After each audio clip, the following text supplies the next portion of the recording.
Hello, everyone. Welcome back. Today, we're going to be discussing conflict theory. This is by Karl Marx, the man, the myth, the legend himself. This theory focuses on limited resources.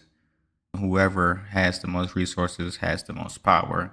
And the most people with the power, they can create laws and other things to keep them in that position and oppress others.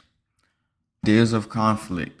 So this is his basis of what he felt conflict theory is and was in society.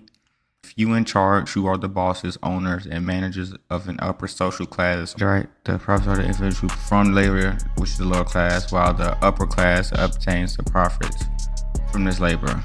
From this system, Marx argued that the workers are exploited while those in power get more powerful and wealthier. Hence, you go to work for your 9 to 5 job. Let's say the owner's name, I don't know, Greg. You go to work for Greg. He owns a shoe store. You sell the shoes for $9.99, but you get paid minimum wage. Let's say minimum wage in your state is $7.15. You make $7.15 an hour. You sell shoes that's probably, I don't know, $30, $40 to $100 with tax. Mr. Greg gets all the money while you get your $7.15 or however much minimum wage is in your state. Making him richer, making him more powerful. You're getting some of the profit, but however, it's nowhere near the fraction of what he's making. Hence the conflict theory.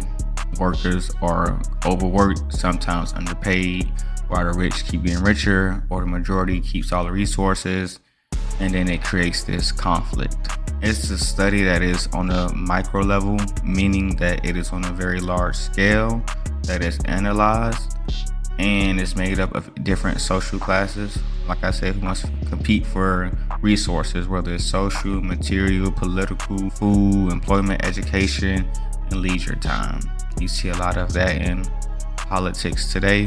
Who favors who, Democrat, Republican, Independent, whoever they feel like benefits them the most, that's who they're going to lean on. Whoever has the most power, money, and influence, no matter who it is, can tilt the election in their way because they may have resources that another party individual don't have, which can make it unfair because it doesn't really set all of the candidates on an even playing field. How can we apply this in today's society? It's an article I read, and I'll get into that as well after this. It's about Native American children being killed and being sent to boarding homes. This is what this quote is about from the article. It's very sad to hear, but if you're wondering like, well, how did this pertain to me or how did this pertain to us in the US? You see it every day in different forms. If you ask yourself, why is this happening? You could apply conflict theory to see if there's a bigger meaning behind the scenes. So this is why I make this much. Because they don't want to pay me this much, because they want to keep their revenue X amount of dollars, X amount of workers, give them X amount of whatever. So that's how they stay in the top. They pay you less, they make more, they overcharge for a shoe. They probably pay 10 cents for it, they turn it around, sell it for $100, pay you $7 out of that, and there you have it. They keep you where they want you, or they get richer, they gain more resources, they open up more stores, then they rinse and repeat, and it just keeps going and going and going. Like what y'all seen with the writers' strike. The actors weren't participating in any films or TV shows because they felt like they were getting paid unfairly. So that's another today's example of when control take advantage of the people that's working and actually doing the hard work. Not saying that some owners aren't paying fairly to the people that put the work in. However, in a capitalist economic or economy, it is very rare to see people being true and ethical with their decisions. Last but not least, conflict theory applied continued. We got Vice President Kamala Harris has been criticized for her race, gender, and parental status. And they said most recently her laugh. In a nutshell, they're judging her off her laugh because she's a woman. Most women in the United States, really in America, not in America, I'm slow, in America, in the world are very undervalued, underappreciated, get paid less, Some women in other countries don't even have rights.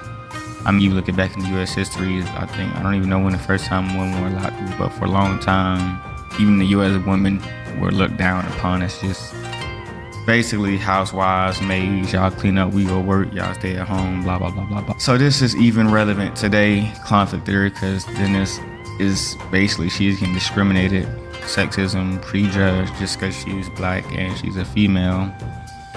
That doesn't mean she's not fit to run for presidency. What does that have to do with? And does that have to do anything with the actual politics? And this is why conflict theory is a great example that I wanted to bring up today and let all my viewers know. Like, you can still apply sociology in many facets, in many forms, because it's present in everyday life. So I want y'all out there to think about a situation that you probably felt was like, oh, unfair, this seems unjust. And try to see if conflict theory can be applied to see if you can get some resolution. I'm not saying that conflict theory is perfect.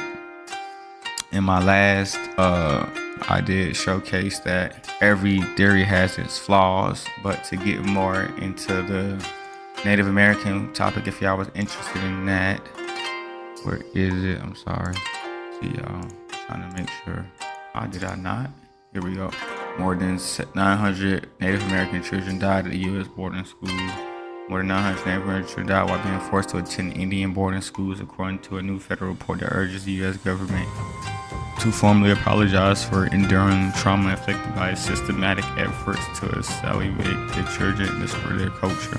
And some can say this is systematic racism, which is a topic we could get into later, but for those that don't know what that is, systematic racism, and we can always refer back to the book, right? We could apply the scapegoat theory developed initially. Knowledge suggests that the dominant group would display its unforced aggression onto a subordinate group. History has shown us many examples of scapegoating of a subordinate group. An example from the last century is the way Adolf Hitler blamed the Jewish population for Germany's social and economic problems. In the United States, recent immigrants have recently been the scapegoat for the nation's or individual woes. Many states have enacted laws to disfranchise immigrants. These laws are probably because they let the dominant group scapegoat a subordinate group. This is all important. I wish the systematic system would pop up. But this was also my prejudice.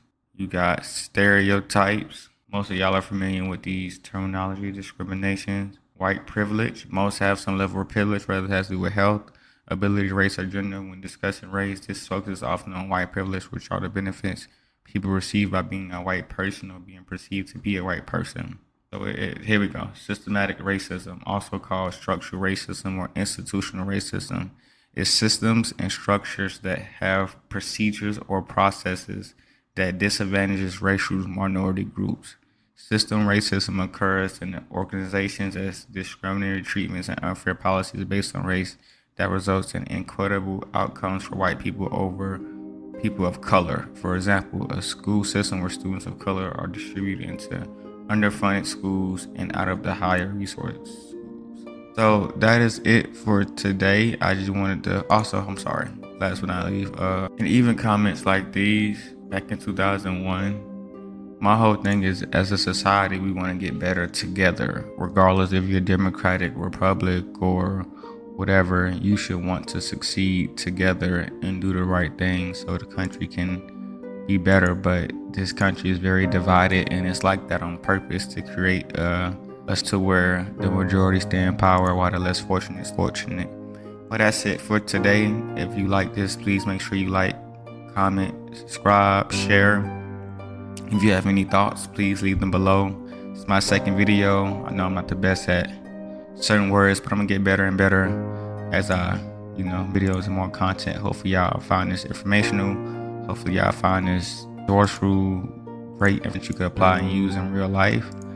And thank y'all for giving me the time to watch my videos and support. It makes a big difference. Thank y'all, and y'all have a blessed day.